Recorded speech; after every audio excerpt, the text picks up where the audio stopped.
dang, I don't swallow, so I just make sure that people get the message. It's like, I don't care what's written here on paper. Yeah. Give me digital. WhatsApp it to me, then I'll notice. I like that. I like that. Very You know, modern. You're Very modern. You know, a lot of people your age would probably be like, I want to on paper. I'm sorry, let's get into what? I didn't mean it to come out that way. You know what? This is how I touch grass. You get it? Because paper is made out of... Yeah, I get it. I get it. Made out of Like grass? The people back at home can't see. Oh yeah, they couldn't see. Because we're in draft, that's why. Well, speaking of VP, they ban out the Lunox as well as the Fanny. So now Guangzhou banning out the Lapu. But that's good and bad, right? Lapu is amazing for any easy teams. But then, we already talked about this. If there's nothing there, they will still have something. And it's just signature Guangzhou gaming. For some reason, again, they've just put so much emphasis in banning out XP laners. From the first match against Axe to now to, again, like even day number 2, they just kept on banning Lapu. They actually don't ban Yuzan because they would just want Modi on it. But this makes it more like a Guangzhou setup for Arlet. Modi's been good on that too. For sure, man. Modi, especially when you can be active and be aggressive, you do see him find those moments, and that allows the rest of the team to just follow up very efficiently. So getting a good matchup for him is definitely a high prio. For VP though, a lot of mid lane focus here. Is the Sushin what they're eyeing out here? I think so. Honestly, Bobber can perform in many different heroes. So they pick up the Jushin here, which in a way now has become a situation where it's just more difficult for the roamer. Because if you pick up a front line, you're going to hurt your own team. So it kind of forces you to use something with a lot more dashes, something like a Cho. But that comes to the question, are you prepared to drive around that kind of thing? They call me a hero because I saved my nation A bit more familiar for us right now. And the Grok immediately. Wow. Is that the idea to deny the lift, or is it because you can just zone out the potential follow-up after a pickup? I mean, like, it's one of those things where if VP wants to fight, then hey, a take charge could turn things around. Now, the youngest in the team, Mo means nothing, or 0D means little brother. So yeah, no brother. Lil Bro Zero. It's right there. Oh, LaFell. Lil Bro Zero. Okay, dude. I'm colorblind, okay? That, what does have to do with the The background is green. Okay, do you see it now? I don't see. Do you see it now? What? The fun fact. I don't see that's either. colorblind. See, I think you that's, guys don't see it either. I think it passed already. It's Mo. he only sees the future.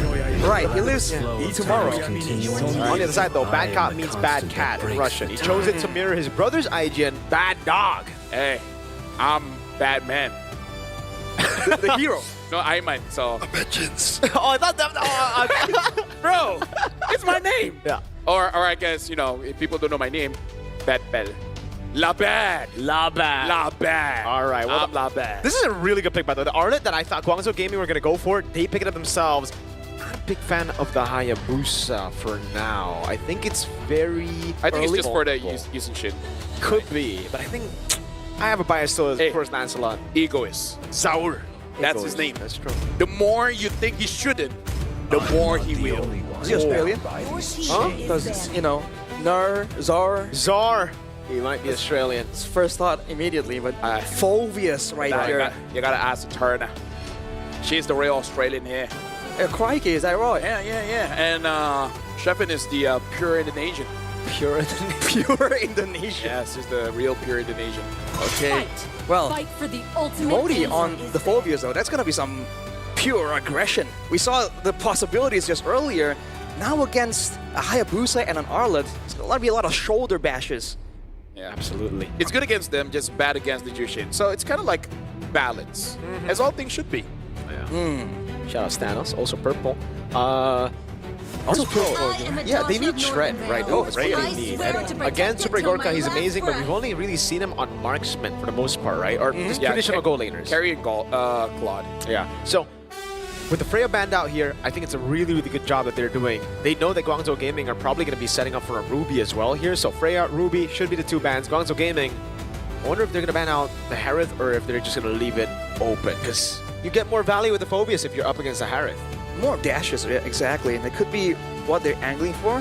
I'm more curious to see if VP are concerned about some kind of long-range zoning mid lane. Because again, against marksman, right? Yeah. That's something that you want to do. Marks But, Hakimi. but also the Lunog's already banned out because damage and burst can also be a method to zone out. I've been waiting for Carry too man long. there. The shred was what VP needed to get through the Phobius. And now what shred do they have? Technically, the Kalea can still come through here. It is a pick that is open. You can punish the Phobius a lot, but what's the combo? I don't think the combo is present for now. The thing is, I feel like VP, if they get their hands on something like a Gatot or even a High Loss, it's going to be quite an easy draft for High Loss, Yushin, Arlit, Gatot, Yushin, Arlit. Either way, there's a lot of ways to set up for this Arlit. Got him lined up in my sight. Interesting. They don't ban out the Ruby. This really looks like a very good Ruby game, right? You already have a Yusin Shin, you just need another carry in the mid lane. Or Hibby got banned out, so maybe that's the angle. They're taking away the carry in the mid. Because I feel like for Guangzhou, the two picks that they're thinking of right now is Claude as well as Farsa. Because if you want to deal range with this Jushin, you can. But again, the problem is the Haya is there, the Arlit is there, and potentially a Gatot will be there as well. So honestly, the mid is a bit troubling. So they pick up a Kagura, which honestly, not bad. Not the best, but there's not a lot of options here. The other one I was thinking of is something like a Valentina to take away that Final Slash. Honestly, even I'm not sure if that's worth it. Well, to be fair, there's a lot of okay setup with the Tech Charge and the Dark Waves. Could be a potential combo available here for Guangzhou Gaming. For VP, though, it's definitely a lot more aggressive.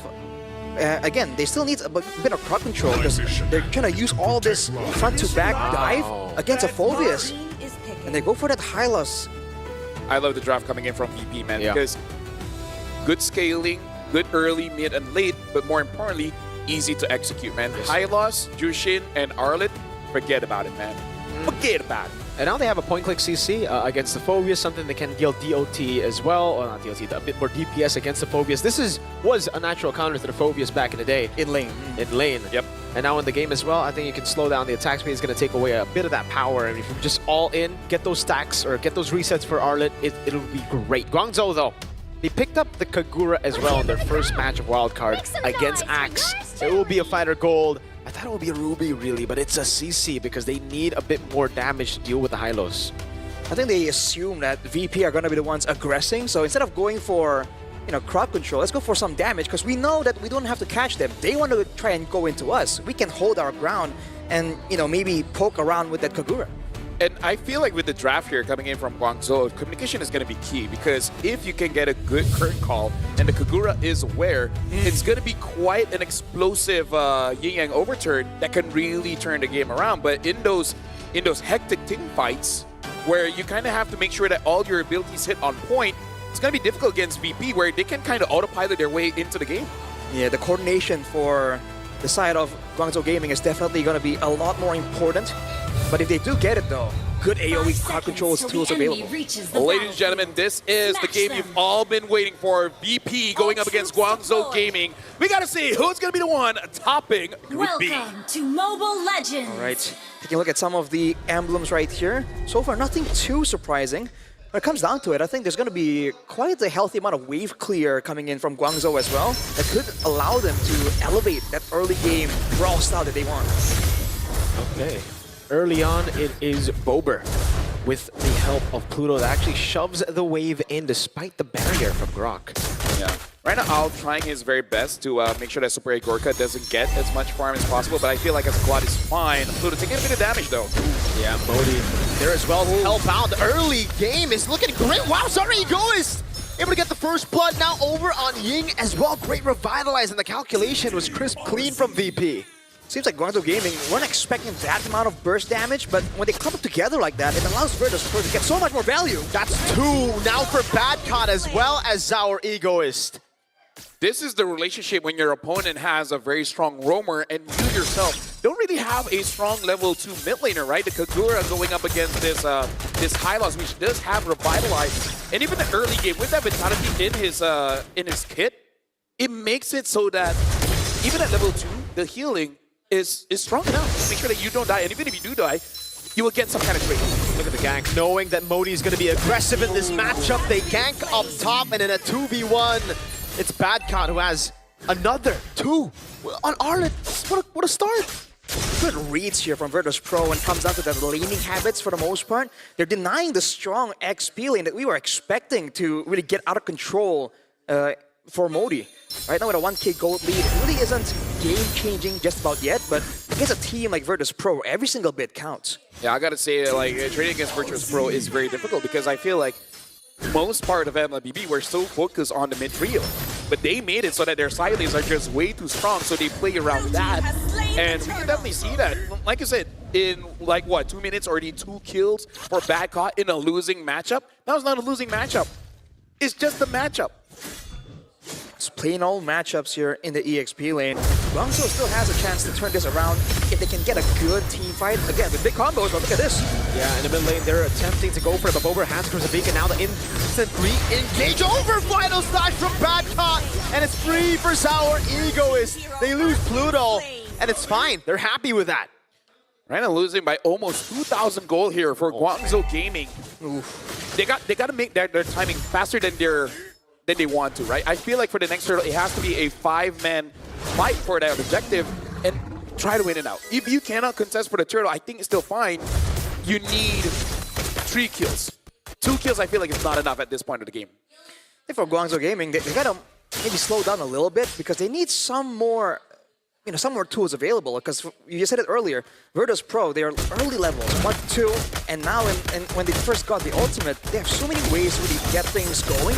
Whereas for Guangzhou Gaming, I think they need a few more items to ensure that they can get that long team fight where they can actually maximize the continuous damage coming in from the Phobias, the CC as well. Yeah, Ying really wants that glowing wand first, and Mei, only with the Black Eye Shield, will make him a bit tanky, but really not enough. Whoa!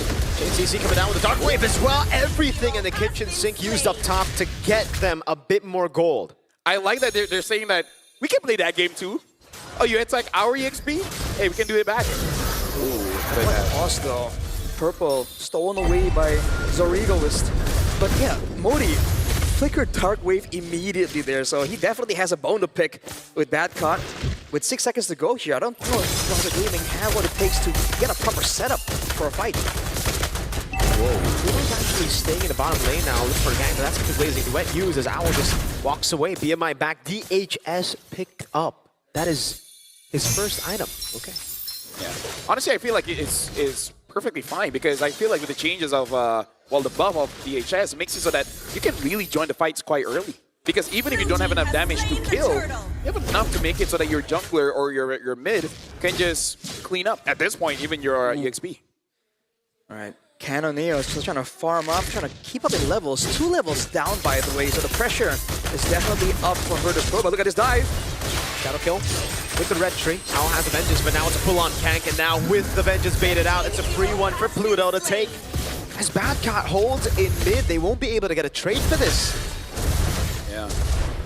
Not gonna lie, this is looking pretty grim for Guangzhou here. Eventually, by 12 minutes, Canoneo will have 3 items, and then you'll be fine. But, oh, the scaling. Oh, back. Oh, no. You don't want to see that. Basically, no damage. But now Mei's caught in a tough spot. Has to tech charge defensively into Bober. Crimson Beacon forward, now baiting out the Flicker. Mountain Chakra and the barrier will keep them in place, but VP have done what they wanted to do. They have split the team open, so they can go for Owl again with the Shadow. Kill the Quad Shadow too! Sour Egoist 4-0 and 2 as Super Egorka gets the turret in mid. Just outplays upon outplays from Virtus Pro right there. They're outmaneuvering Guangzhou Gaming, and when it comes down to it, they have a lot more maneuverability, outplay tools, so they're just making the best out of it. Guangzhou can't really set up for a team fight, and Virtus Pro don't need to give it to them anyways. Right now for Guangzhou, looking at the items here, you do have the glowing wand on the Kagura, but the fact that it looks like it's going to be Hunter Strike into an endless battle makes it so that Canoneo is going to be quite late in dishing out the damage. So this is not looking good for Guangzhou. Outplay from the Phobias, because this time it's not a War Axe. You don't heal up that much. I like the attempt, but they just put them even further back. 4,700 gold difference here, and Virtus Pro clearly in the lead. And there's a lack of mobility for Guangzhou Gaming. Virtus Pro are basically running circles around them. Even when they try and use a tech charge and the Dark Wave to try to stop the advance, because there's heroes like the Hayabusa, like the Claude, they can get to the backline before you even notice it. And that's why Guangzhou Gaming is struggling so hard right now. All their skills require an amount of setup, especially for Xing onto the Kagura, and Virtus Pro don't give it to them at all. The fact that Super Gorka has that golden staff makes it so that even if Zaur makes a mistake, even Backup makes a mistake, this Claude is already in trouble. Yeah, that's a stun into the final slash. Tech charge defensively against Zaur. He goes to the back, finding the quad shadow, go for the shadow kill now. Able to escape, baits out the mountain shocker from Cananeo. Virtus Pro just standing their ground in the jungle of Guangzhou Gaming and says, we own this area now. They're clean. Look at this. The purple buff still in contention. Oh my lord, no way! Bober with the lantern flare! He's a bad beaver. He's a bad beaver. Bad Bober. Bad Bobra Beaver. Maybe they should all turn their names to Bad. Bad Bober, Bad Pluto, Bad Gorka. Bad caught. They're bad people right now, especially with a 7, almost No, they're 7K actually gold. decent people, but you know, in the game, in the game. I mean, for Guangzhou Gaming, they're pretty mean right now. Really not giving any opportunities. Taking out the turrets slowly but surely. Man, Zorgo is just on a roll right here, and honestly, there's no real way for Guangzhou Gaming to catch him that easily. Again, the cutoff here, and they go for the siege. It's just so clean, so systematic. Bober gets out from the in-out overturn now, goes for the pick up. Oh, force out the flicker, tech charge on the 3, but there's no follow-up. Modi with a dark wave flicker, but will become the final slash. Is bad caught, gets away. Now the quad shadow from Zaur doesn't have the shadow kill. 4 levels ahead though. That at this point, this is not textbook. They're the one that's writing the instructions manual. This is beautiful. This is gorgeous. Oh. Well, Gorgeous pro. This is fabulous. fabulous Fantastic. indeed. Nice gold lead against Guangzhou Gaming. Definitely spectacular. Oh, this is Slain the Lord. magnific. Phenomenal. This is eye-catching. Spike. Sensational. Dominate from first kill with a real me 15 pro. Yeah, Yes, there you sir. go. Adding it with a sponsor. Yes, sir. That's Right. a real move. Is there an angle for a comeback here is the question. Guangzhou Gaming, they adapt really well. They might be looking for some kind of catch. If they can stop Zoregoist, I think that's the first step they have to kind of figure out. Because so far, they've been trying to use Modi and Mei to try and set something up. But Modi in particular, Virtus Pro are literally saving crowd control tools, knowing that if we stop Modi, you know, the rest of the guys can't really do much anyways. Looking at the items, nah. If Ying had 2 items, maybe. Yeah. But only one, don't think it's gonna be enough. Lewis pathway sent again. Pluto. Trying to hold him in. Badcott jumps in. Tech charge going to be able to lock him down, but he finds the final slash as Zaur baits out the benches. Now another stun and a pickup. Blazing duet from Super. A Gorka earlier into Bober and Pluto. Virtus Pro are just too well-rounded, and Guangzhou Gaming cannot face it.